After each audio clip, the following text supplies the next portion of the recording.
వాళ్ళ తల్లిదండ్రి అనేది దొరకలేదు మమ్మలో ఎవరు దొరకరే వాళ్ళు ఇప్పుడు ఆ అబ్బాయి అనేది అక్కడ మా చెల్లెకి అనేది అతిగా దాడి చేసిండు. అతిగా దాడి చేసి మేము ఆల్రెడీ కోర్టు దాగపోయినాం. మేము కోర్టు దాగపోయి తీర్మానం అనేది చేసిన వరకు అమ్మాయి కాళ్ళ ఎల్లెల పడ్డాడు ఏడ్చుకుంటా అయ్యా ఆయన కొడుకు అనేది వాళ్ళిద్దరు తల్లిదండ్రులు వాళ్ళిద్దరు చేసుకుంటా ఆల్రెడీ పోయిన కోర్టు వరకు తీర్మానం రాసుకున్నాం, విడాకులు ఇస్తామని అందరూ వాళ్ళ పెద్ద మనుషుల తరపున మా పెద్ద మనుషుల తరపున సంతకాలు కూడా పెట్టుకున్నాం మేము. అందులో ఏమన్నారంటే ఇక మా అమ్మాయి కూడా ఏమనుకున్నా అంటే సరే మీ అందరికీ ఆ చిన్న చూపు అనే ఆలోచన మీద చూసుకోను నేను వస్తానని మా పెద్దనాన్న ఆల్రెడీ ఇప్పుడు మా బండి మేము ఇచ్చి మేమే మా ఇంటికాడ పట్టుకొచ్చినాం. మా ఇంటికాడ పట్టుకొచ్చినప్పుడు నెక్స్ట్ శనివారం రోజు తెచ్చినాం. శనివారం మా పెదనాన్న ఏం చేసిండు మళ్ళీ ఆదివారం రోజు చిలకల పోయి కోడిని కోసుకొచ్చి శనివారం రోజు కళ్ళు తెచ్చిండు.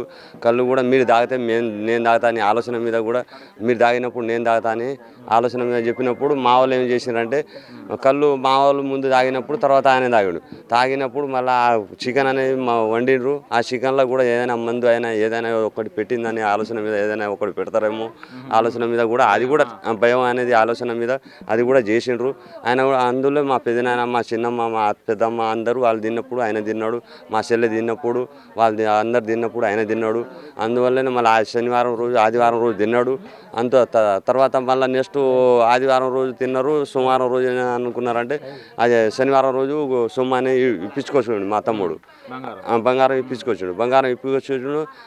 మీకే ఇచ్చేస్తా బావా మమ్మల్ని వద్దు. ఇప్పుడు ఆ పెద్ద మనిషి తీర్మానం చేసినారు కాబట్టి మమ్మల్ని వద్దని ఆలోచన మీద వాళ్ళు చెప్పుకున్నారు. పెద్ద మనిషి తరపున నేను ఒప్పుకున్నా. నేను డైరెక్ట్ కోర్టు దాకా వచ్చినా కాబట్టి మీకే ఇచ్చేస్తా అని ఒప్పించి ఆయన చేతిలో ఒప్పచెప్పాను మేము.